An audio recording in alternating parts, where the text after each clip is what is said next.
പ്രാർത്ഥന എന്ന വിഷയത്തിലേക്കാണ് നമ്മൾ വരുന്നത്. ആത്മീയ ജീവിതത്തിന്റെ പ്രധാനപ്പെട്ട ഒരു ഘടകമാണ് പ്രാർത്ഥന. നമ്മുടെ എല്ലാവരുടെയും ആത്മീയ ജീവിതത്തിന്റെ പ്രധാനപ്പെട്ട ഒരു ഘടകം, the main content of your spiritual life is prayer. അത് പ്രാർത്ഥനയാണ്. കാലിൽ നിന്നതിനേക്കാൾ മുട്ടിൽ നിന്ന ഒരു തലമുറ നമുക്കുണ്ടായിരുന്നു.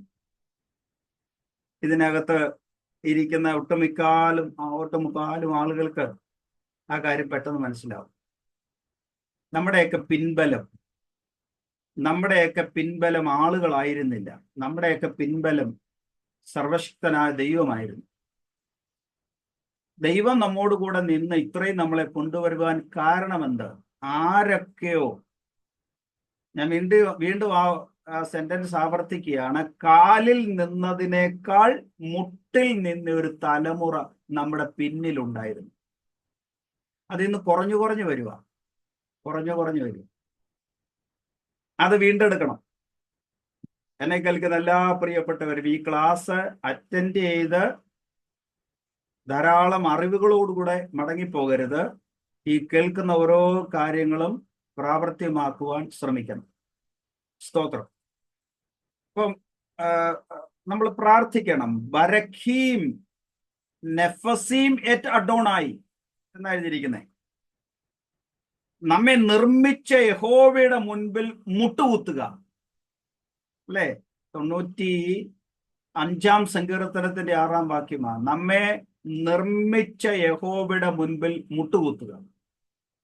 അപ്പൊ ഇപ്പം മുട്ടുകുത്തിയാൽ നല്ലത്, അല്ലെങ്കിൽ മൂക്ക് കുത്തേണ്ടി വരും. ഇപ്പം മുട്ടുകുത്താൻ സമയമുണ്ട്. ഇപ്പം മുട്ടുകുത്തിക്കോണം. സ്തോത്രം. അപ്പം ബരഖ് എന്നൊരു വാക്ക് അവിടെ എഴുതിയിരിക്കുന്നത്. ബരഖ്, BEREK, ബരഖ്. ഞാനിവിടെ നോട്ടിൽ കുറിക്കാം. ബരഖ്.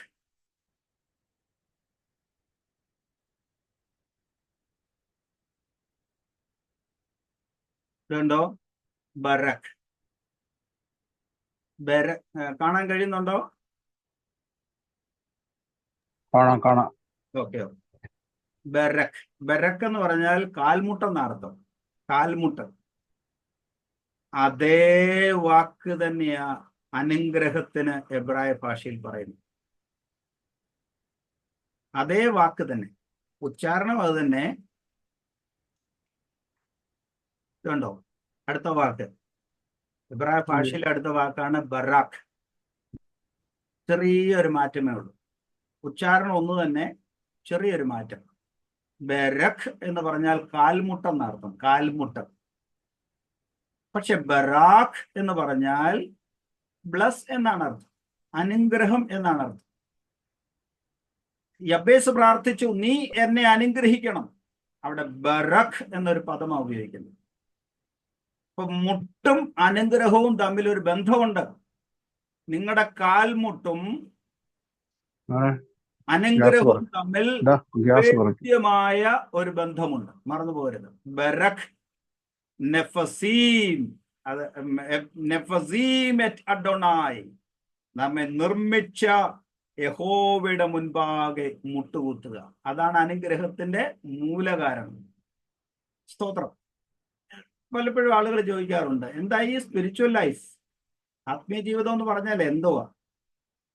ചർച്ചിൽ പോകുന്നതും പ്രാർത്ഥിക്കുന്നതും ദൈവത്തെ ആരാധിക്കുന്നതും 2 മണിക്കൂർ നേരത്തെ ഒരു പ്രക്രിയ അല്ല സ്പിരിച്വൽ ലൈഫ്. അതൊരു പാക്കേജാണ്. കേട്ടെ, അതൊരു പാക്കേജാണ്. പലപ്പോഴും അത് നമ്മൾ മറന്നു പോവുക.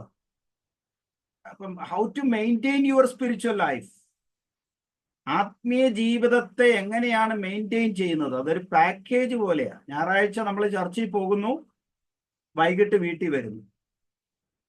ഇപ്പം ഞായറാഴ്ച ചർച്ചിൽ പോകുക എന്ന് പറഞ്ഞാൽ അത് സ്പിരിച്വൽ ലൈഫിനോട് ബന്ധപ്പെടുന്നു. പക്ഷെ വൈകിട്ട് വീട്ടിലോട്ട് വരുന്നു. വൈകിട്ട് വീട്ടിലേക്ക് വരുമ്പോൾ നമ്മുടെ സ്പിരിച്വൽ ലൈഫിൽ നിന്ന് നമ്മൾ നമ്മുടെ മെന്റൽ ലൈഫിലേക്ക് വരികയാണ്. മെന്റൽ ലൈഫ്, ഫാമിലിയിലേക്ക് വരുമ്പോൾ നമ്മുടെ മെന്റൽ ലൈഫിലേക്ക് വരുന്നു. തിങ്കളാഴ്ച രാവിലെ ഓഫീസിൽ പോകുന്നു, അത് ഫിസിക്കൽ ലൈഫാണ്. ഈവനിങ്ങിൽ മാർക്കറ്റിൽ കൂടെ ഒന്ന് കയറി വരുന്നു, അത് സോഷ്യൽ ലൈഫാണ്. The spiritual life is A package.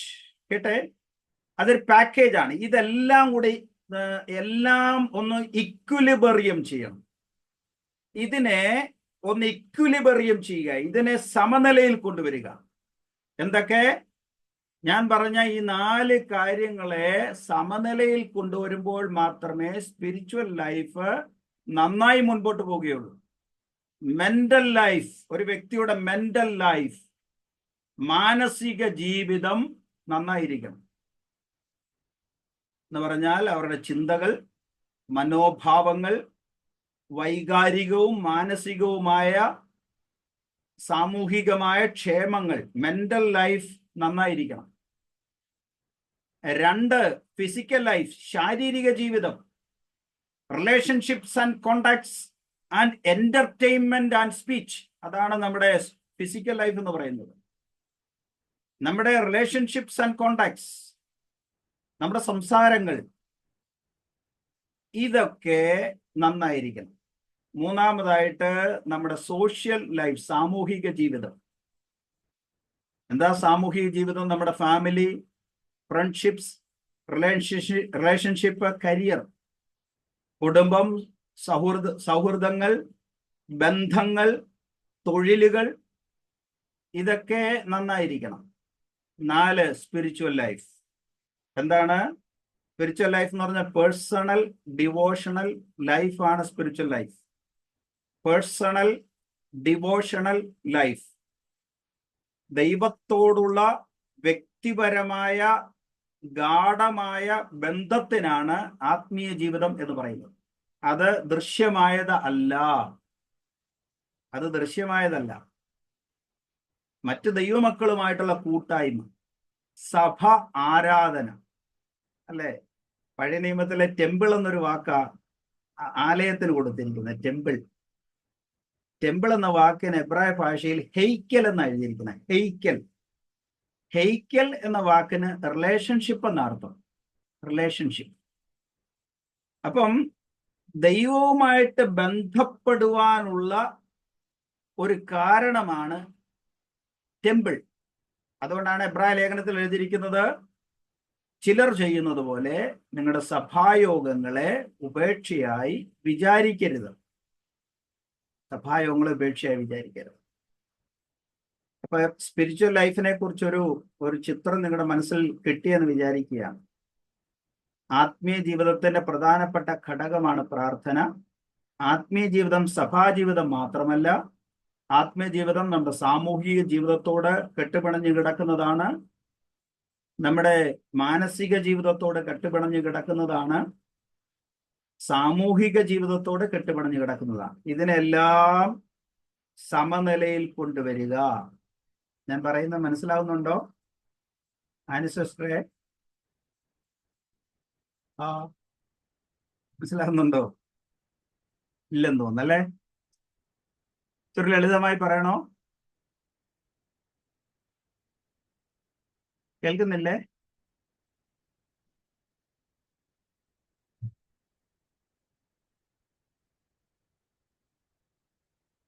ഒരു അനക്കവും ഇല്ല ആർക്കും. ഇങ്ങനെ ഒന്ന് അനങ്ങി നോക്കി, അതോ ഇനി നെറ്റ് പോയതാണോ, അതോ ഇനി എല്ലാരും അനക്കവും ഇല്ലാതെ എല്ലാരും ഇവിടെ ഉണ്ട്. എല്ലാവരും ഇവിടെ ഉണ്ട്. ഓക്കെ, ആത്മീയ ജീവിതം കുറച്ചുകൂടെ വേണമെങ്കിൽ ഞാൻ മറ്റൊരു തരത്തിൽ അതൊന്ന് പറയാം. കർത്താവിന്റെ ദാസന്മാരുണ്ട്, ഡോക്ടർമാരും നഴ്സുമാരും ഒക്കെ ഉണ്ട്. എല്ലാവരും ഞാനൊരു നല്ലൊരു അക്കാഡമിക് പ്ലാറ്റ്ഫോം ഇതിൻ്റെ അകത്ത് ഞാൻ കാണുന്നുണ്ട്. അതെനിക്ക് വലിയ സന്തോഷമാണ്. നല്ലൊരു അക്കാഡമിക് പ്ലാറ്റ്ഫോം. അതുകൊണ്ട് പറയുന്നത് പെട്ടെന്ന് നിങ്ങൾക്ക് മനസ്സിലാകാൻ കഴിയുന്ന പ്രാപ്തിയുള്ള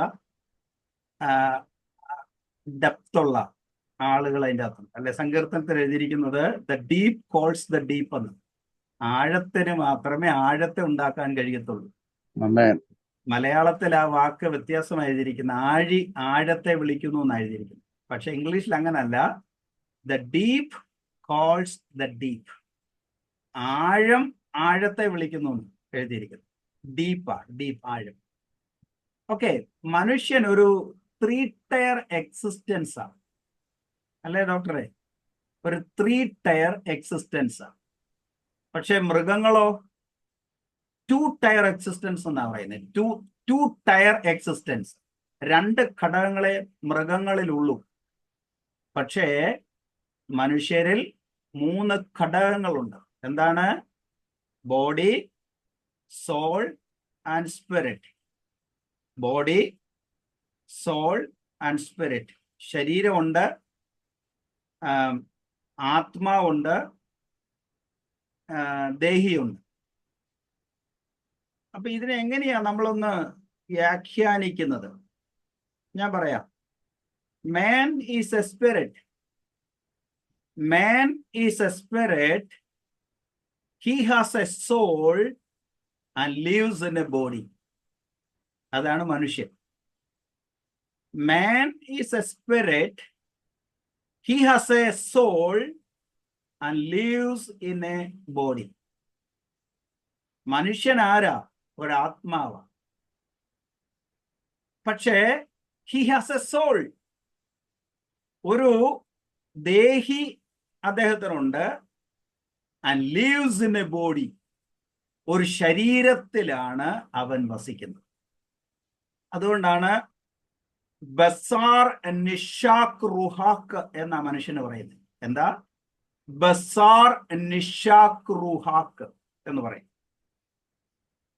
ബസാർ എന്ന് പറഞ്ഞാൽ ഫ്ലഷ് എന്ന് അതിന്റെ അർത്ഥം. ബസാർ, BASAAR, ബസാർ. ഞാൻ ഈ നോട്ടിൽ ഇവിടെ ചാറ്റിൽ കുറിക്കാം.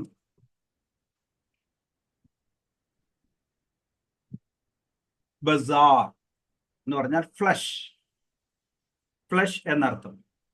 പിന്നെ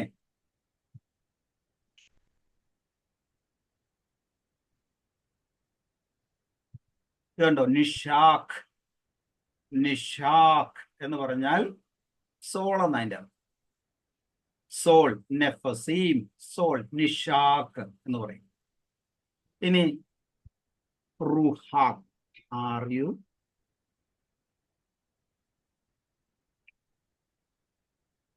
കണ്ടോ? റുഹാഖ്. റുഹാഖ് എന്ന് പറഞ്ഞാൽ സ്പിരിറ്റ്. സ്പിരിറ്റ്.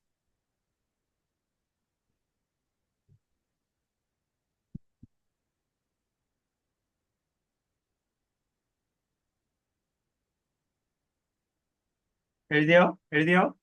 യെസ്. എഴുതിയോ? ഓക്കെ. അപ്പം ബസാർ, നിഷാഖ്, റുഹാഖ് എന്ന് പറഞ്ഞാൽ ഈ 3 ഘടകങ്ങളുണ്ട്.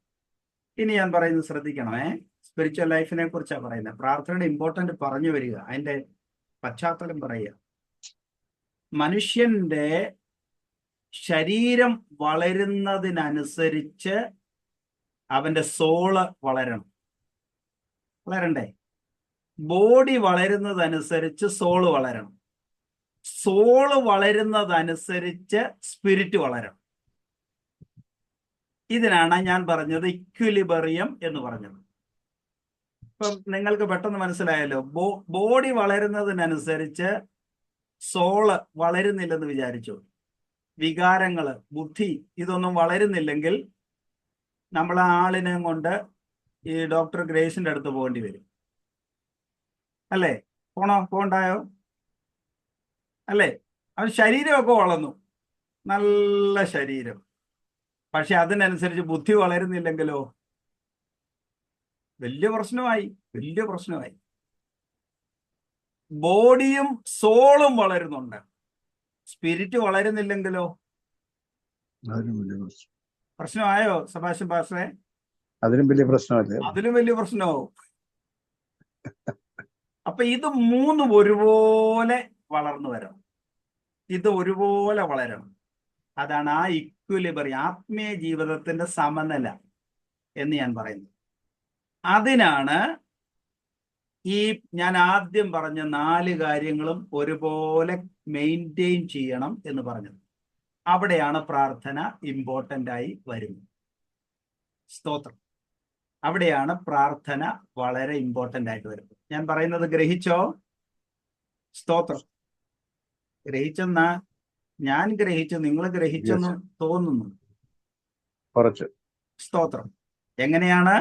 മനുഷ്യന്റെ ബോഡി വളരുന്നത് പോലെ തന്നെ സോള് വളരണം, സോള് വളരുന്നത് പോലെ തന്നെ സ്പിരിറ്റ് വളരണം. കാരണം മനുഷ്യൻ ദൈവവുമായിട്ട് ബന്ധപ്പെട്ട് നിന്നെങ്കിൽ മാത്രമേ അവന് വളരുവാൻ കഴിയുകയുള്ളൂ. മനുഷ്യൻ ദൈവവുമായിട്ട് ബന്ധപ്പെട്ട് നിന്നെങ്കിൽ മാത്രമേ അവൻ വളരാൻ കഴിയുള്ളൂ. ആ പേരാണ് ആദം.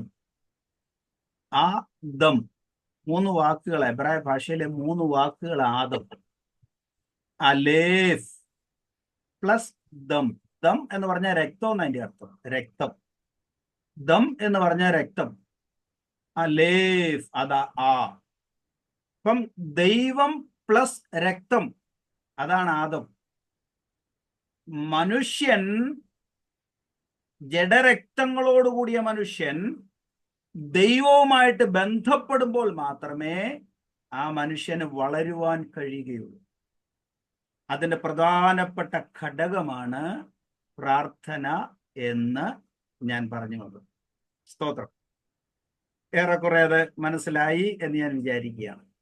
പ്രാർത്ഥനയുടെ അടുത്ത റൂട്ട് വേർഡിലേക്ക് ഞാൻ വരുന്നു. ആ വാക്ക് ഷെൽ എന്നൊരു വാക്കാണ്. ഷെൽ ഞാനിവിടെ എഴുതുന്നു, ശ്രദ്ധിക്കുക. ഷെൽ.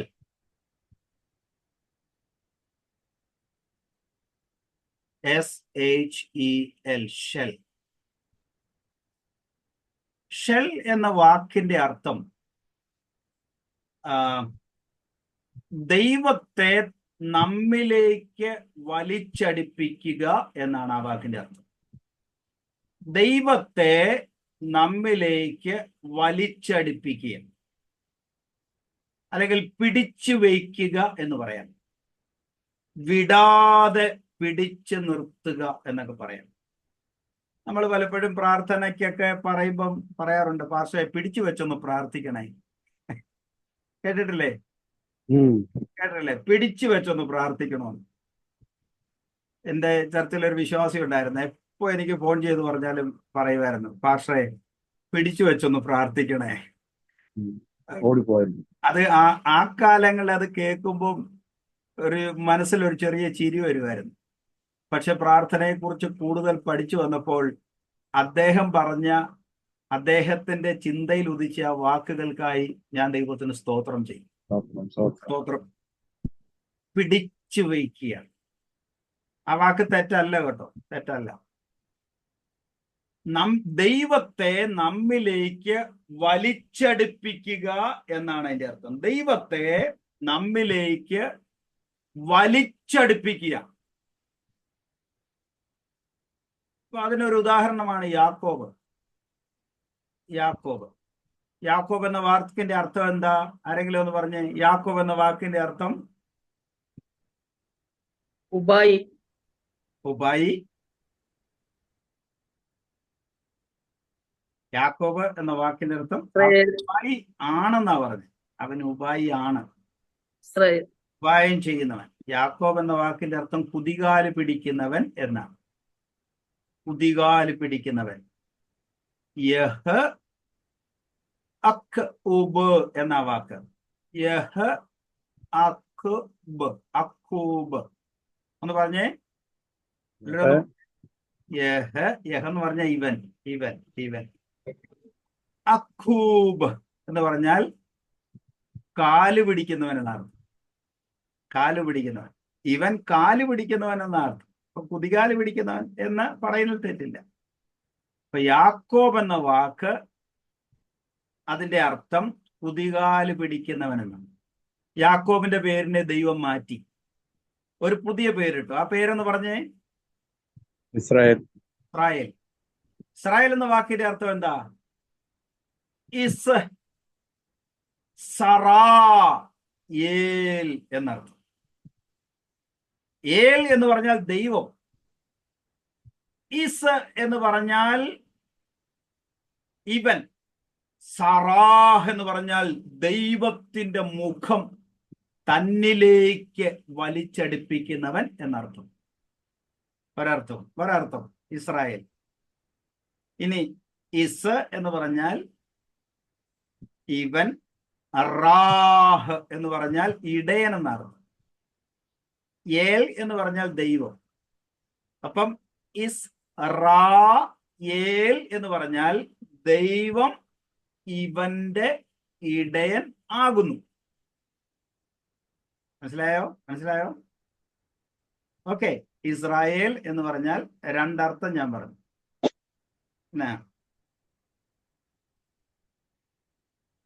23-ാം സങ്കീർത്തനം 1-ാമത്തെ വാക്യം ഒന്ന് കാണാതെ പറയാമോ? മിനിസിസ്റ്ററെ, ഒത്തിരി നാളായല്ലോ മിനിസിസ്റ്റർ വാക്യം വായിച്ചിട്ട്, ഒന്ന് വായിച്ചേ. 23-ാം സങ്കീർത്തനം 1-ാമത്തെ വാക്യം. യഹോവ എന്റെ ഇടയിലാകുന്നു, എനിക്ക് മുട്ടുണ്ടാകയില്ല. മതി. 23-ാം സങ്കീർത്തനം നല്ലൊരു സങ്കീർത്തനമാണ്, ദാവീദ് എഴുതിയ സങ്കീർത്തനം. അവിടെ എഴുതിയിരിക്കുക, ഇടയൻ എന്ന വാക്ക് എബ്രായ ഭാഷയിൽ 2 വാക്കുകൾ ഉപയോഗിക്കുന്നുണ്ട്. ഞാൻ ആ റൂട്ട് വേർഡ് പറയുന്നതിന് വേണ്ടി അത് വരുന്നത്. പ്രാർത്ഥന എന്ന വാക്ക് ക്ലാസ്സിനകത്ത് അത് ആവശ്യമില്ല, എങ്കിലും റൂട്ട് വേർഡുകൾ നിങ്ങൾ പഠിക്കുന്നുണ്ടല്ലോ, അതുകൊണ്ടാണ് അത് പറഞ്ഞത്. കഴിഞ്ഞ ദിവസം ഒരു റൂട്ട് വേർഡ് നോട്ടായിട്ട് എഴുതി തന്നത് റീന സസുക്ക് വേണ്ടി ഉണ്ടാക്കിയതായിരുന്നു. ഞാൻ അത് നമ്മുടെ ഗ്രൂപ്പിൽ ഇട്ടിട്ടുണ്ട്. അത് ആ റൂട്ട് വേർഡ് എറൈസ് എന്ന റൂട്ട് വേർഡ്, എറൈസ് എന്ന വാക്കിന്റെ റൂട്ട് വേർഡ്, എഴുന്നേൽക്കുക എന്ന വാക്കിന്റെ റൂട്ട് വേർഡ് എന്ന് പറഞ്ഞ ആ റൂട്ട് വേർഡ് എന്തായിരുന്നു? പോട്ടെ, അത് നോട്ട് വായിച്ചു കാണിയാൽ. ഓക്കെ. ഖുമി എന്ന് പറയും. ഖുമി എന്ന വാക്ക് കേട്ടിട്ടുണ്ടോ?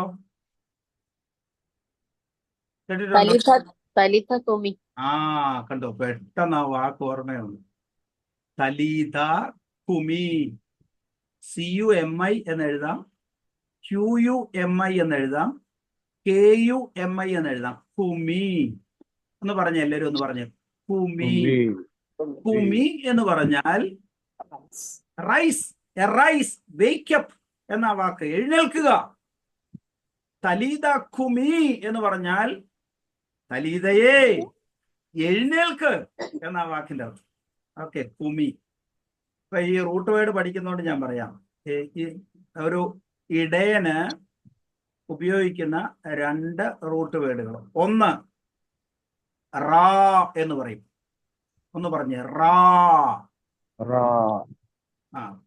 റാ എന്ന് പറഞ്ഞാൽ ഒരു ഇടയന്റെ പക്കൽ ഒരാട് മാത്രമേ ഉള്ളൂ എന്ന് വിചാരിക്കുക. ഒരു ഇടയന്റെ പക്കൽ ഒരാടേ ഉള്ളൂ, ഒരു ഇടയനും ഒരാടും. അങ്ങനെ ഉണ്ടെങ്കിൽ ആ ഇടയന് വിളിക്കുന്ന പേരാണ് റാ. ഇനി മറ്റൊരു ഇടയനുണ്ട്, ആ ഇടയന് പറയുന്ന പേര് റാട്സ് എന്ന് പറയും.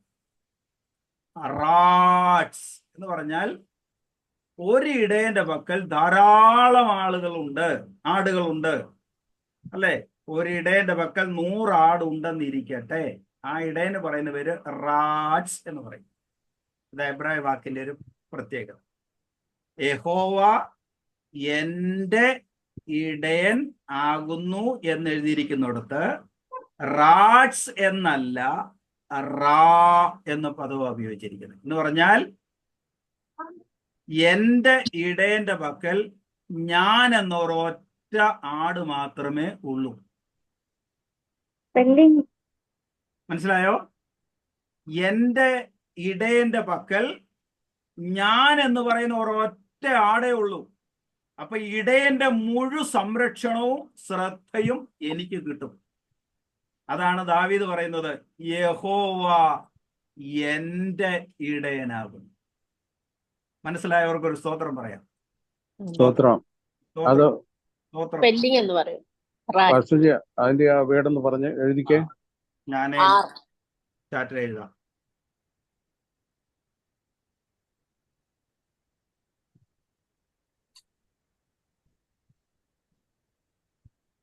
റാ.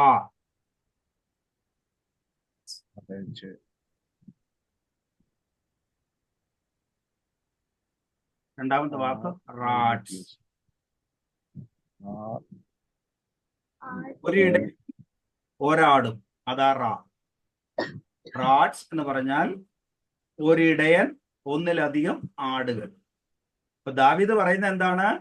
യഹോവ എന്റെ ഇടയനാകും. ഈ സങ്കീർത്തനം എഴുതിയപ്പോ ദാവീദ് ചങ്കെ കൈ വെച്ചുകൊണ്ടായിരിക്കണം അത് എഴുതിയത്. സ്തോത്രം. Yes yes. എന്റെ ഇടയൻ, അവിടെ ഒന്ന് സ്ട്രെസ് ചെയ്യണേ. എന്റെ എന്റെ ആ സങ്കീർത്തനത്തിൽ എത്ര പ്രാവശ്യം ഉണ്ടെന്ന് അറിയാമോ? ഞാൻ എന്റെ എന്നുള്ള വാക്ക് 6-7 വാക്യം അതിൻ്റെ അകത്തുള്ളൂ, പക്ഷെ അതിന്റെ ഇരട്ടി ഭാഗത്ത് എന്റെ എന്ന വാക്കുണ്ട്. ഓക്കെ, ആ സങ്കീർത്തനത്തിലേക്ക് പിന്നെ വരാം. റൂട്ട് വേർഡ് പറഞ്ഞുകൊണ്ട് ഞാൻ പറയുകയാണ്, ശ്രദ്ധിക്കുക. ഇസ്രായേൽ എന്ന വാക്കിന്റെ അർത്ഥം എന്താ? ഇസ് റായേൽ. ഇസ് റായേൽ. യഹോവ ഇടയനായിരിക്കുന്ന, യഹോവയുടെ ദൃഷ്ടി പതിച്ചിരിക്കുന്ന ആള്. മറ്റൊരർത്ഥമാണ്, ഇവൻ ദൈവത്തിന്റെ മുഖം തന്നിലേക്ക് തിരിക്കുന്നു എന്നാണ് ആ വാക്കിന്റെ അർത്ഥം. അപ്പൊ കാല് പിടിക്കുന്നവൻ അല്ലേ? എല്ലാവരുടെയും കാല് പിടിച്ച് നടക്കുക അല്ലേ? കുതികാല് പിടിച്ച് നടക്കുക. ഹോശേയ പ്രവാചകന്റെ പുസ്തകം 12:13 ഒന്ന് വായിച്ചേ. 12:3 ഹോശേയ പ്രവാചകന്റെ പുസ്തകം 12:3 വായിക്കാം.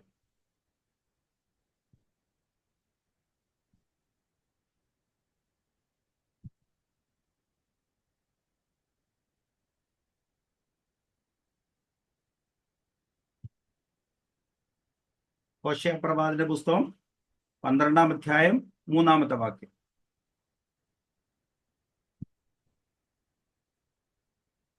He took his brother by his heel in the womb. യഹോവ ഒരു പ്രവാചകൻ മുഖാന്തരം ഇസ്രായേലിനെ മിസ്രയീമിൽ നിന്ന് കൊണ്ടുവന്നു. ഒരു പ്രവാചകനാൽ അവൻ പാലിക്കപ്പെട്ടു. ഹോശേയ 12:3 ആണോ വായിക്കുന്നേ?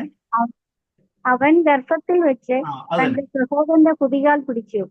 തന്റെ പുരുഷ പ്രായത്തിൽ ദൈവത്തോട് പൊരുതി. അവൻ ദൂതനോട് പൊരുതി ജയിച്ചു. അവൻ ബഥേലിൽ വെച്ച് അവനെ കണ്ടെത്തി. അവിടെ വെച്ച് അവൻ നമ്മോട് സംസാരിച്ചു. 12:3 ഹോശേയ പ്രവാചകന്റെ പുസ്തകം 12-ാം അധ്യായം 3-ാമത്തെ വാക്യം. അവിടെ എഴുതിയിരിക്കുന്നത്, അവൻ ഗർഭത്തിൽ വെച്ച് തന്റെ സഹോദരന്റെ കുതികാൽ പിടിച്ചു. തന്റെ പുരുഷ പ്രായത്തിൽ ദൈവത്തോട് പൊരുതി. 4-ാം വാക്യം. അവൻ ദൂതനോട് പൊരുതി ജയിച്ചു. അവൻ കരഞ്ഞ് അവനോട് അപേക്ഷിച്ചു. ബഥേലിൽ വെച്ച് അവനെ കണ്ടെത്തി. അവിടെ വെച്ച് അവൻ നമ്മോട് സംസാരിച്ചു. ഇത് യാക്കോബിന്റെ ഒരു ദുരനുഭവമായി എഴുതിയിരിക്കുന്നു.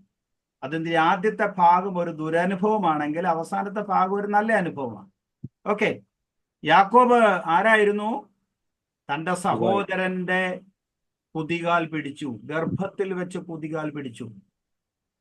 പിന്നെ ഇങ്ങോട്ട് കാല് പിടിക്കുന്നവനായിരുന്നു യാക്കോബ്. എല്ലാവരുടെയും ദാസനായിരുന്നു യാക്കോബ്. അവന്റെ പ്രതിഫലം പല പ്രാവശ്യം തന്റെ പിതാവ് മാറ്റിക്കളഞ്ഞതായിട്ട് വായിക്കുന്നു. കബളിപ്പിക്കപ്പെട്ടവനാണ്.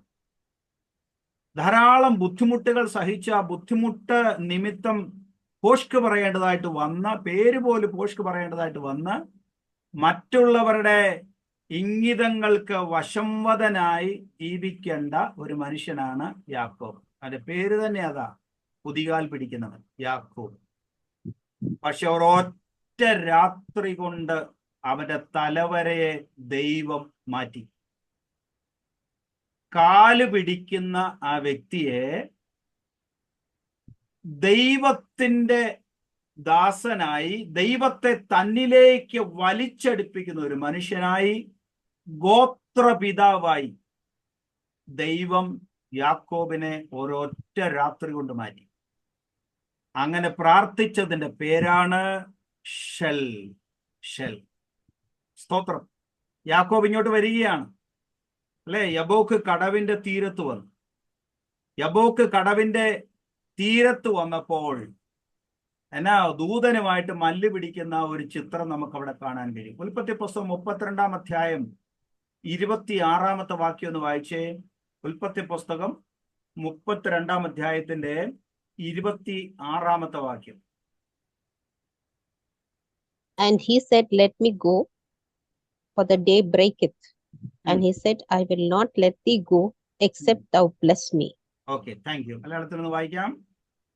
എന്നെ വിടുക, ഉഷസ് ഉദിക്കുന്നുവല്ലോ എന്ന് അവൻ പറഞ്ഞതിന് നീ എന്നെ അനുഗ്രഹിച്ചല്ലാതെ ഞാൻ നിന്നെ വിടുകയില്ല എന്ന് അവൻ പറഞ്ഞു. യാക്കോബിന്റെ പ്രാർത്ഥനയാണത്. യാക്കോബ് തന്റെ 2 ഭാര്യമാരോടും സകല മൃഗസമ്പത്തുകളോടും ഒക്കെ ഇങ്ങനെ വരികയാണ്. ഇങ്ങനെ വന്നിട്ട് യബോക്കിന്റെ കടവിന്റെ തീരത്ത് വന്നു. അങ്ങേ തീരത്ത് തന്റെ സഹോദരൻ നിൽക്കുന്നു എന്നുള്ള വാർത്ത താൻ കേൾക്കുകയാണ്. അപ്പൊ യാക്കോബ് യബോക്ക് കടവിന്റെ തീരത്ത് ഒറ്റയ്ക്ക് നിൽക്കുകയാണ്. യാക്കോബ് അവിടെ എഴുതിയിട്ടുണ്ട്, യാക്കോബ് തനിയെ ശേഷിച്ചു.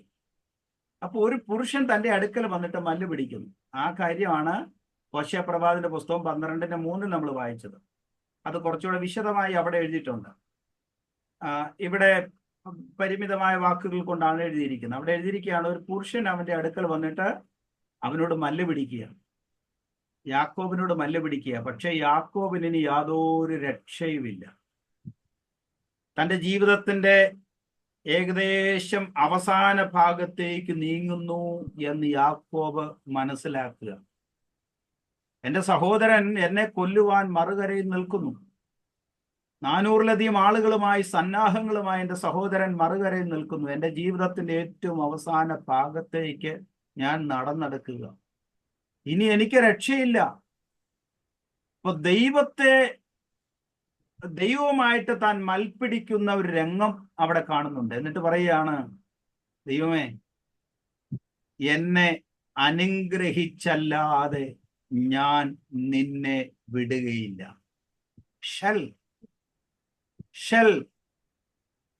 ആ വലിയ ദൈവത്തെ തന്നിലേക്ക് താൻ വലിച്ചടുപ്പിക്കുക. അവിടെ വെച്ച് ദൈവം അവനെ അനുഗ്രഹിച്ചു എന്ന് എഴുതിയിരിക്കുന്നു. അവിടെ വെച്ച് ദൈവം യാക്കോബിനെ അനുഗ്രഹിച്ചു. സ്തോത്രം. ഒരൊറ്റ രാത്രി കൊണ്ട്, ഒരൊറ്റ പ്രാർത്ഥന കൊണ്ട് ജീവിതത്തിന്റെ ഭാഗ്യരേഖ എന്ന് പറയാം. ആ വാക്ക് പറയുന്നത് ശരിയല്ല, എങ്കിലും പറയുക, ഒരു രാത്രി കൊണ്ട് തലവര മാറ്റി എഴുതി, ഒറ്റ പ്രാർത്ഥന കൊണ്ട് ജീവിതത്തെ മാറ്റി എഴുതിയ ആളാണ് യാക്കോബ്. സ്തോത്രം. ഇന്ന് യാക്കോബിന്റെ പേരിലാണ് മുഴുവൻ ഇസ്രായേൽ അറിയുന്നത്. സ്തോത്രം. യാക്കോബിന്റെ പേരിലാണ് ഒരു രാജ്യം അറിയുന്നത്. യാക്കോബിന്റെ പേരിലാണ് ഒരു സമൂഹം അറിയുന്നത്, ഒരു വംശം അറിയുന്നത്. ഒരൊറ്റ പ്രാർത്ഥന. ആ പ്രാർത്ഥനയ്ക്ക് പറയുന്ന പേരാണ് ഷെൽ. സ്തോത്രം. നിങ്ങൾ മറ്റുള്ളവരുടെ കാല് പിടിക്കാതെ ദൈവത്തിന്റെ കാല് പിടിക്കുക. ഹല്ലേലൂയ.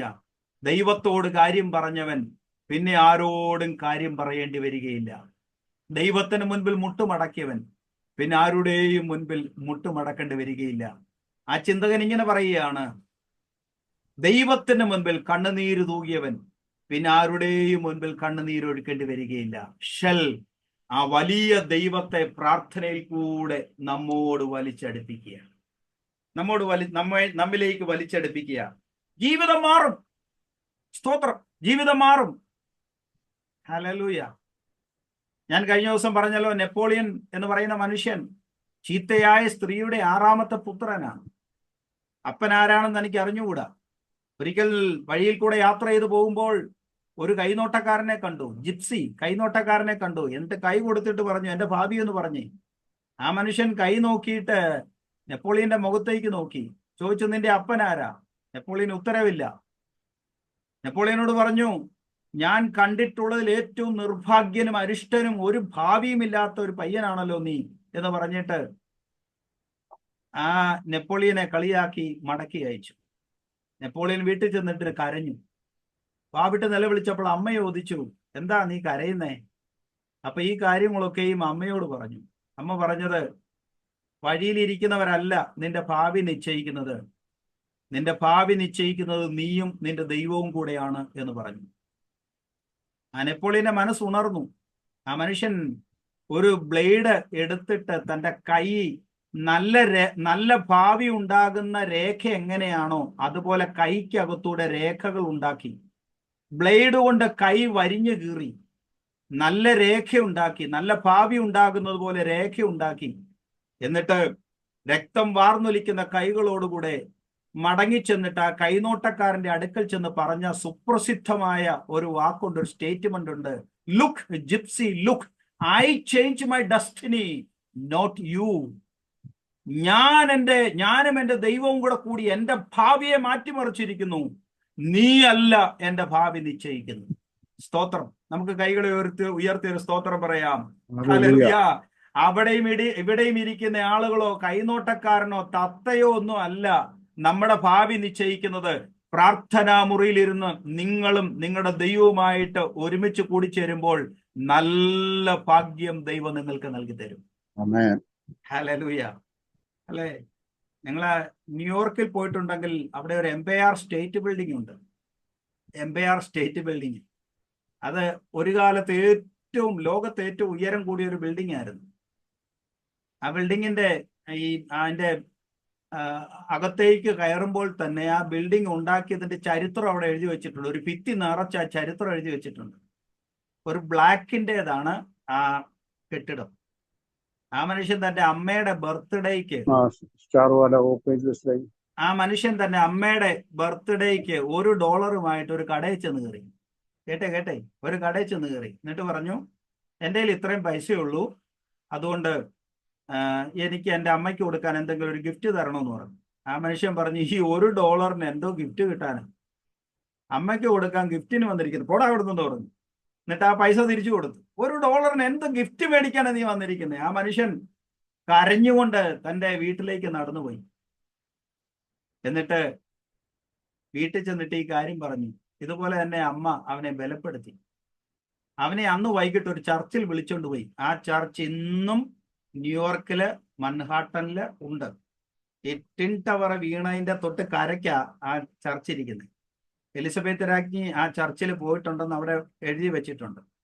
അവർ നിന്ന് പ്രാർത്ഥിച്ച സ്ഥലത്ത് ഗ്രീൻ കളറിൽ 2 റൗണ്ടിൽ ഒരു സ്റ്റിക്കർ ഒട്ടിച്ചു വെച്ചിട്ടുണ്ട്. ഇവിടെയാണ് എലിസബത്ത് രാജ്ഞി നിന്ന് പ്രാർത്ഥിച്ചെന്നൊക്കെ പറഞ്ഞു. ഓക്കെ, ഈ മനുഷ്യൻ, ഈ ബ്ലാക്ക് ആയിട്ടുള്ള മനുഷ്യൻ ആ പള്ളിയിൽ പോയി അമ്മയായിട്ട് മുട്ടുകുത്തിയിരുന്ന് ദൈവത്തോട് പ്രാർത്ഥിച്ചു. ഞാൻ അപമാനിതനായല്ലോ, ഞാൻ വേദനപ്പെട്ടവനായല്ലോ, മനസ്സ് മുറിഞ്ഞവനായല്ലോ, പണമില്ലാത്തവനായല്ലോ. ഞാൻ ദൈവത്തെ വിളിക്കുന്നതുകൊണ്ട് എന്താ അർത്ഥം? ദൈവമേ, നിനക്ക് എന്നെ മാറ്റാൻ കഴിയത്തില്ലേ? ആ മനുഷ്യന്റെ കണ്ണുനീർ തുള്ളികൾ അവിടെ ഒഴുകി. ആ മനുഷ്യൻ തിരിച്ചുപോയി, നന്നായി വിദ്യാഭ്യാസം ചെയ്തു, വലിയ മനുഷ്യനായി. വലിയ മനുഷ്യനായി അദ്ദേഹം ഒരു ചെറിയ ബിസിനസ് ആരംഭിച്ചു. ആ ബിസിനസ് ശൃംഖലയുടെ ഭാഗമായി ആ പഴയ $1 കൊണ്ട് ചെന്ന കട അദ്ദേഹം വിലയ്ക്ക് വാങ്ങി. ആ വിലയ്ക്ക് വാങ്ങിയ ആ കടയിരുന്ന സ്ഥലത്താണ് എംപയർ സ്റ്റേറ്റ് ബിൽഡിംഗ് ഉയർത്തി പണിതിരിക്കുന്നത്. സ്തോത്രം. നിങ്ങൾ അതിന്റെ ആ ലിഫ്റ്റിലോട്ട് കയറിയാൽ അതിൻ്റെ അകത്ത് ഇങ്ങനെ ഡിജിറ്റലായിട്ട് എഴുതി വരും, എൻ്റെ ദൈവത്താൽ നീ ഇതുപോലെ ഉയരുമെന്ന്. ലിഫ്റ്റിൽ ഇങ്ങനെ ഡിജിറ്റലായിട്ട് തെളിഞ്ഞു വരും. എനിക്ക് അത് വലിയ ഇഷ്ടപ്പെട്ടു. ലിഫ്റ്റിലോട്ട് താഴത്തെ നിലയിൽ നിന്ന് മുകളിലോട്ട് പോകുമ്പോൾ അതിൻ്റെ അകത്ത് ഡിജിറ്റലായിട്ട് ഇങ്ങനെ തെളിഞ്ഞു വരിക. സ്തോത്രം. ആ മനുഷ്യന്റെ പേര് ഞാൻ മറന്നുപോയി. അദ്ദേഹത്തിന് ഒരു വലിയ അമേരിക്കയിൽ ഒരു ബിസിനസ് ശൃംഖലയുണ്ട്. നീ ദൈവത്തെ വിളിച്ചാൽ ലിഫ്റ്റിനകത്ത് കയറി നീ മുകളിലോട്ട് പോകുന്നത് പോലെ ദൈവം നിന്റെ ഭാവിയെ മാറ്റിമറിക്കും. ഒരു സ്തോത്രം പറഞ്ഞേ. സ്തോത്രം. ഹല്ലേലൂയ. ഒരു ദാരിദ്ര്യവും അന്തിമമല്ല, ഒരു സമ്പത്തും അന്തിമമല്ല. എല്ലാറ്റിനെയും മാറ്റിമറിക്കാൻ ദൈവത്തിന് കഴിയും. ഹല്ലേലൂയ. യോബിന്റെ പുസ്തകം 1-ാം അധ്യായം സമ്പത്താണ്. നടുക്കോട്ട് വരുമ്പോ ദാരിദ്ര്യമാണ്. അവസാനത്തോട്ട് വരുമ്പോൾ നഷ്ടപ്പെട്ടതൊക്കെ ഇരട്ടി ദൈവം തിരിച്ചു കൊടുക്കുക. ഒരു സമ്പത്തും ശാശ്വതമല്ല, ഒരു ദാരിദ്ര്യവും ശാശ്വതമല്ല. ഇതിനൊക്കെ മാറ്റിമറിക്കുവാൻ നിയന്ത്രണ ശക്തി സ്വർഗത്തിലെ വലിയവനായ ദൈവത്തിനുണ്ട്. അതിനാണ് പ്രാർത്ഥന വളരെ ഇമ്പോർട്ടന്റ് ആയിട്ട് മാറുന്നത്. യാക്കോബ് ആരായിട്ട് മാറി? പറഞ്ഞേ. യാക്കോബ് ആരായി? കുതികാല് പിടിക്കുന്നവൻ ആരായി? ദൈവത്തിന് ജനമായി. സ്തോത്രം. ദൈവത്തിന് ജനമായി. ദൈവത്തെ തന്നിലേക്ക് വലിച്ചെടുപ്പിക്കുന്ന ഒരു മനുഷ്യനായി യാക്കോബ് മാറി. അവന്റെ തലവര മാറി, അവന്റെ ഭാവി മാറി, അവന്റെ ചിന്തകൾ മാറി. സ്തോത്രം. കാലുപിടിച്ച് നടന്ന മനുഷ്യൻ, കരഞ്ഞ് കലങ്ങിയ കണ്ണുകളോടുകൂടെ നടന്ന മനുഷ്യനെ, അവന്റെ കുനിഞ്ഞിരിക്കുന്ന മുഖത്തെ ദൈവം പിടിച്ചുയർത്തി ഉലകത്തിലെ ഒരു വലിയ മനുഷ്യനായ ദൈവം അവനെ മാറ്റി. പ്രാർത്ഥിക്കുക. ഷെൽ പറഞ്ഞേ, ഷെൽ. എല്ലാവരും ഈ വാക്ക്, എല്ലാവരും ഈ സ്ക്രീനിൽ ഇരിക്കുന്ന എല്ലാവരും ഒന്ന് പറഞ്ഞേ, ഷെൽ. ഭാവിയെ മാറ്റിമറിക്കുന്ന പ്രാർത്ഥന, അതാണ് ഷെൽ. സ്തോത്രം. എലിയാവ് എന്ന് പറയുന്ന ഒരു മനുഷ്യനെ കുറിച്ച് നമുക്കറിയാം. എലിയാവ് തൻ്റെ ബാല്യക്കാരനുമായ ഒരു വഴിയിൽ കൂടെ യാത്ര ചെയ്യുമ്പോൾ, ശൂനേം എന്ന് പറയുന്ന സ്ഥലത്തൂടെ പോകുമ്പോൾ ഒരു സ്ത്രീ, വാർദ്ധക്യത്തിലുള്ള ഒരു സ്ത്രീ തനിക്കൊരു ചെറിയ മുറി പണിത് കൊടുത്തു. അപ്പോൾ ഒരു ദിവസം ആ വീട്ടിലിരുന്നപ്പോൾ പറഞ്ഞു, ആ സ്ത്രീയെ വിളിക്കാൻ പറഞ്ഞു. സ്ത്രീയെ വിളിച്ചു. എന്താണ് ആവശ്യമെന്ന് ചോദിച്ചു. എനിക്കൊരു കുട്ടിയെ കിട്ടണം എന്ന് പറഞ്ഞു. എപ്പോഴാ പറഞ്ഞതെന്നറിയാമോ? 2 രാജാക്കന്മാർ പുസ്തകം 4:14 വായിച്ചേ. 2 രാജാക്കന്മാർ 4:14. എന്നാൽ അവൾക്ക് വേണ്ടി എന്ത് ചെയ്യാമെന്ന് അവൻ ചോദിച്ചതിന് ഗേഹസി, അവൾക്ക് മകനില്ലല്ലോ, അവളുടെ ഭർത്താവ് വൃദ്ധനുമാകുന്നു എന്ന് പറഞ്ഞു. കണ്ടോ? അവളെ മതി. അവിടെ എഴുതിയിരിക്കുന്നത് അവൾക്ക് വേണ്ടി എന്ത് ചെയ്യാമെന്ന് ഏലിയാവ് ചോദിച്ചതിന് ഗേഹസി പറയുകയാണ്, അവൾക്ക് മകനില്ലല്ലോ, അവളുടെ ഭർത്താവ് വൃദ്ധനാകുന്നു. ആ സ്റ്റേറ്റ്മെന്റ് വളരെ ശ്രദ്ധിക്കണം. ഭർത്താവ് വൃദ്ധനാകുന്നു, അവൾക്ക് മകനില്ല. അപ്പോ ഏലിയാവ് പറഞ്ഞു, പിറ്റേ ആണ്ടിൽ നീ ഒരു മകനെ അണച്ചുകൊള്ളുമെന്ന് പറഞ്ഞു. അങ്ങനെ ഒരു മകനെ കിട്ടി. കുറെ നാൾ കഴിഞ്ഞപ്പോൾ ഈ മകൻ മരിച്ചുപോയി.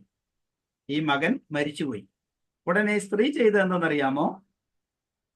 സ്ത്രീ ആ കുട്ടിയെ ഏലിയാവ് സാധാരണ വിശ്രമിക്കാറുള്ള ആ ശയ്യയിൽ കിടത്തിയിട്ട് വാതിലടച്ച് പുറത്തിറങ്ങിയിട്ട് ഈ പ്രവാചകനെ അന്വേഷിച്ച് യാത്ര ചെയ്യുക.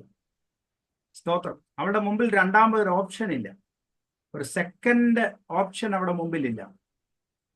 ഭർത്താവ് വാർദ്ധക്യത്തിലെത്തിയിരിക്കുന്നു, രണ്ടാമതൊരു കുട്ടി ജനിക്കുവാനുള്ള പ്രതീക്ഷയില്ല, ലഭിച്ച കുട്ടി മരിച്ചുപോയി. ദൈവം കൊടുത്ത കുഞ്ഞാണ്, വാർദ്ധക്യത്തിലെ മകനാണ്, പക്ഷെ ആ കുട്ടി മരിച്ചുപോയി. ആ കുട്ടിയെ എലിയാവിന്റെ ശയ്യയിൽ കിടത്തിയിട്ട് ആ സ്ത്രീ പുറത്തിറങ്ങി ചെയ്ത ഒരു കാര്യം 4-ാം അധ്യായം 27-ാം വാക്യത്തിൽ എഴുതിയിട്ടുണ്ട്. ഒന്ന് വായിച്ചേ മിനിസ്റ്ററെ. 2 രാജാക്കന്മാർ 4-ാം അധ്യായം 27-ാം വാക്യം. അവൾ പർവ്വതത്തിൽ ദൈവപുരുഷന്റെ അടുക്കലെത്തിയപ്പോൾ അവന്റെ കാൽ പിടിച്ചു. ഗേഹസി അവളെ മാറ്റുവാൻ അടുത്തു ചെന്നാറെ ദൈവപുരുഷൻ അവളെ വിടുക, അവൾക്ക് വലിയ മനോവ്യസനമുണ്ട്, യഹോവ അത് എന്നെ അറിയിക്കാതെ മറച്ചിരിക്കുന്നു എന്ന് പറഞ്ഞു. അവൾ പർവ്വതത്തിൽ ദൈവപുരുഷന്റെ അടുക്കലെത്തിയപ്പോൾ അവന്റെ കാൽ പിടിച്ചു. ഷെൽ. ആ പ്രാർത്ഥനയ്ക്ക് പറയുന്ന പേരാണ് ഷെൽ. അവിടെ മുമ്പിൽ മറ്റൊരു വഴിയില്ല. ഇനി ഒരു കുട്ടി ഉണ്ടാകുവാനുള്ള പ്രതീക്ഷയില്ല. ഉള്ള കുട്ടി മരിച്ചുപോയി. ആ മരിച്ച കുട്ടിയെ ജീവനിലേക്ക് തിരിച്ചു വരുത്തുവാൻ ഈ മനുഷ്യന് കഴിയുമെന്നുള്ള വിശ്വാസത്താലാണ് കാല് പിടിക്കുന്നത്. അതുകൊണ്ടാണ് ആ കുട്ടിയെ കട്ടിലേക്ക് കിടത്തിയിട്ട് തിരിച്ചു തന്നെ, അല്ലെ കുഴിച്ചിട്ടിട്ടല്ല തിരിച്ചു തന്നെ. സ്തോത്രം. എനിക്ക് രണ്ടാമതൊരു കുട്ടിയെ തരണോന്ന് പറയാനല്ല ഏലിയാവിന്റെ അടുക്കൽ ചെന്നത്. എനിക്ക് ദൈവം നൽകിയ ഈ അനുഗ്രഹത്തിന് ജീവൻ എവിടെയോ നഷ്ടപ്പെട്ടു. ആ ജീവനെ തിരിച്ച് ഈ നിർജീവമായ ശരീരത്തിലേക്ക് കയറ്റാൻ എൻ്റെ ദൈവത്തിന് കഴിയും എന്ന് അവൾ വിശ്വസിച്ചു. സ്തോത്രം. അവൾ വിശ്വസിച്ചു. ശരീരത്തിന്റെ സപ്തധാതുക്കളുടെ മേൽ ക്രിയ ചെയ്യുന്ന ഒരു ശക്തിയുണ്ടെന്ന് അവൾ വിശ്വസിച്ചു. എഫേസ്യ ലേഖനം 1-ാം അധ്യായം എപ്പോഴെങ്കിലും സമയം കിട്ടുമ്പോൾ എന്നോട് പറയണം, ഞാൻ ആ വാക്ക് പറയാം. എനർഗിയ. ഇസ്കെയ്സ് എന്നൊരു ഗ്രീക്ക് വേർഡുണ്ട്. ഇസ്കെയ്സ്. വേണമെങ്കിൽ ഒന്ന് എഴുതിയെടുത്തോ. ഇസ്കെയ്സ് എന്ന് പറഞ്ഞാൽ നിങ്ങളെ എല്ലാ ശരീരത്തിൽ സപ്തധാതുക്കളുണ്ട്. ഈ സപ്തധാതുക്കളെ ജീവിപ്പിക്കുവാനും ചലിപ്പിക്കുവാനും നിയന്ത്രിക്കുവാനും കഴിയുന്ന ശക്തിക്ക് പറയുന്ന പേരാണ് ഇസ്കെയ്സ്. അതിനാണ് പൗലോസ് പറയുന്നത്, മരിച്ച യേശുവിനെ ജീവനിലേക്ക് തിരിച്ചു കൊണ്ടുവന്നു സഭയ്ക്ക് കൊടുത്തിരിക്കുന്നു എന്നെഴുതിയിരിക്കുന്നു. സ്തോത്രം. അതേ വാക്ക്, ഗ്രീക്കിൽ വാക്ക് അതേ വാക്ക് എബ്രായ വാക്ക്, രണ്ടും ഒറ്റ വാക്കാ. സ്തോത്രം. എന്താണ്? ശരീരത്തിന്റെ സപ്തധാതുക്കളെ ജീവിപ്പിക്കുവാനും ചലിപ്പിക്കുവാനും നിയന്ത്രിക്കുവാനും കഴിയുന്ന ഒരു ശക്തി ഉണ്ട്. ആ ശക്തി മരിച്ചുപോയ എൻ്റെ കുട്ടിയുടെ ശരീരത്തിലേക്ക് തിരിച്ചു വരണമെന്ന് പ്രാർത്ഥിച്ചുകൊണ്ട് അവൾ പ്രവാചകന്റെ കാൽക്കൽ വീണ് കാല് പിടിക്കുക. ഷൽ പ്രവാചകന് കാര്യം മനസ്സിലായി. പ്രവാചകൻ എഴുന്നേറ്റ് ആ വീട്ടിൽ ചെന്നു. ആ കുട്ടിയെ ജീവനോടെ ആ സ്ത്രീയുടെ മടിയിലേക്ക് തിരിച്ചു കൊടുത്തു. Hallelujah, hallelujah. അങ്ങനെ ഒരു പ്രാർത്ഥനയ്ക്ക് വേണ്ടി എന്നെ കേൾക്കുന്ന പ്രിയപ്പെട്ടവര് ഇന്ന് പകൽക്കാലം ഒരുങ്ങാമോ?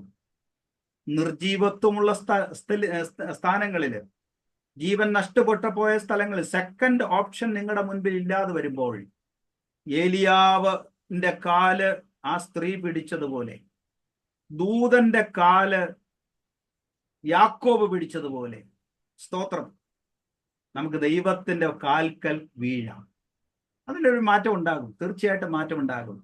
ആ പ്രാർത്ഥനയ്ക്ക് പറയുന്ന പേരാണ് ബരഖീം നഫസീം എറ്റ് അഡനായി. എന്റെ ദൈവത്തിന്റെ കാൽക്കൽ ഞാൻ വീഴുകയാണ്. സ്തോത്രം. എന്റെ ദൈവത്തിന്റെ കാൽക്കൽ ഞാൻ വീഴുകയാണ്. അങ്ങനെ വീഴുമ്പോൾ നമ്മളെ ജീവനിലേക്ക് മടക്കി വരുത്തുവാൻ ദൈവത്തിന് കഴിയും. അതാണ് അടുത്ത എബ്രായ റൂട്ട് വേർഡ് പ്രാർത്ഥനയ്ക്ക് ഞാൻ പറഞ്ഞത്. ആ വാക്കെല്ലാവരും ഒന്ന് പറഞ്ഞേ, ഷെൽ. പറഞ്ഞേ ഷെൽ. എല്ലാവരും ഒന്ന് പറഞ്ഞേ, വായനങ്ങൾ ഞാനൊന്ന് കാണട്ടെ. ഷെൽ. കാല് പിടിക്കുക, ദൈവത്തെ തന്നിലേക്ക് വലിച്ചെടുപ്പിക്കുക, ഒരത്ഭുതത്തിന് വേണ്ടി കാല് പിടിക്കുക. മറ്റാരുടെയും കാല് പിടിക്കരുത്, ഒരു മനുഷ്യന്റെ കാല് പിടിക്കരുത്, ദൈവത്തിന്റെ കാല് പിടിച്ചോണ്ട്. സ്തോത്രം. അപ്പം യാക്കോബ് എന്നപ്പോണ്ട് സഹോദരൻ എതിരേറ്റ് വരിക. സ്ഥിതിഗതികളെ, സാഹചര്യങ്ങളെല്ലാം ദൈവം മാറ്റി. വിലാപത്തെ ദൈവം നൃത്തമാക്കി മാറ്റി. സാഹചര്യങ്ങളെല്ലാം ദൈവം മാറ്റി. സ്തോത്രം. ആ വിലാപ ഭവനത്തെ വലിയ നൃത്തത്തിന്റെ ഭവനമാക്കി. ശൂന്യംകാരത്തിയുടെ വീട് ഒരു വിലാപ ഭവനമായിരുന്നില്ലേ? അല്ലേ? ദൈവം ആ വിലാപത്തെ മാറ്റി. എങ്ങനെ മാറ്റി? നൃത്തമാക്കി മാറ്റി. 30:11 എഴുതിയിരിക്കുന്നു സങ്കീർത്തനത്തെ, നീ എന്റെ വിലാപത്തെ എനിക്ക് നൃത്തമാക്കി തീർത്തു. വായിച്ചവന് സിസ്റ്ററെ, നീ എന്റെ വിലാപത്തെ എനിക്ക് നൃത്തമാക്കി മാറ്റി. നീ എന്റെ വിലാപത്തെ എനിക്ക് നൃത്തമാക്കി തീർത്തു. എന്റെ രട്ട് നീ അഴിച്ച് എന്നെ സന്തോഷം ഉടുപ്പിച്ചിരിക്കുന്നു. കണ്ടോ? നീ എന്റെ വിലാപത്തെ എനിക്ക് നൃത്തമാക്കി മാറ്റി, എന്റെ രട്ടഴിച്ച് എന്നെ പട്ടുടുപ്പിച്ചിരിക്കുന്നു എന്ന അതിന്റെ തർജ്ജമ. ഹിന്ദിയിൽ എഴുതിയിരിക്കുന്ന അങ്ങനെയാ. തുരമേര ടാട്കോ ഉതിർവാക്കി ആനന്ദക്ക് പടുക ബാന്താഹെ. പടുക എന്ന് പറഞ്ഞാൽ എന്നെ മലയാളം തർജ്ജമ ചെയ്താൽ, നീ എന്റെ രട്ടഴിച്ച് എന്നെ പട്ടുടുപ്പിച്ചിരിക്കുന്നു. രട്ടിന്റെ പുറത്തല്ല പട്ടുടുപ്പിക്കുന്നത് കേട്ടോ. ഇപ്പൊ ചിലർക്കൊക്കെ ഈ രട്ടിന്റെ പുറത്താ പട്ട്. ഇടയ്ക്കിടയ്ക്ക് ഈ പട്ട് ഇങ്ങനെ ഉയർത്തി നോക്കുമ്പോൾ രട്ട് കാണാം. അങ്ങനെയല്ല ദൈവം ഉടുപ്പിക്കുന്നേ.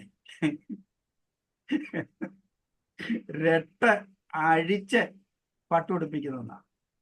അല്ല രട്ട് വെച്ചേച്ച് പിന്നെ അതിന്റെ മുകളിൽ പട്ടുടുപ്പിക്കുന്നതല്ല ദൈവം. സ്തോത്രം പറയാം. രട്ട് അഴിച്ച് പട്ടുടുപ്പിക്കുന്ന ദൈവം. നീ എന്റെ വിലാപത്തെ എനിക്ക് നൃത്തമാക്കി മാറ്റുന്നു, എന്റെ രട്ടഴിച്ച് എന്നെ പട്ടുടുപ്പിക്കുന്ന ദൈവം. കർത്താവ് ഇന്ന് നമ്മളെ അനുഗ്രഹിക്കട്ടെ. ഈ വാക്കുകളാൽ ദൈവം നമ്മെ സമൃദ്ധിയായിട്ട് അനുഗ്രഹിക്കട്ടെ എന്ന നല്ല വാക്കുകളോടുകൂടെ എൻ്റെ വാക്കുകൾക്ക് പരിസമാപ്തി കുറിക്കുന്നു.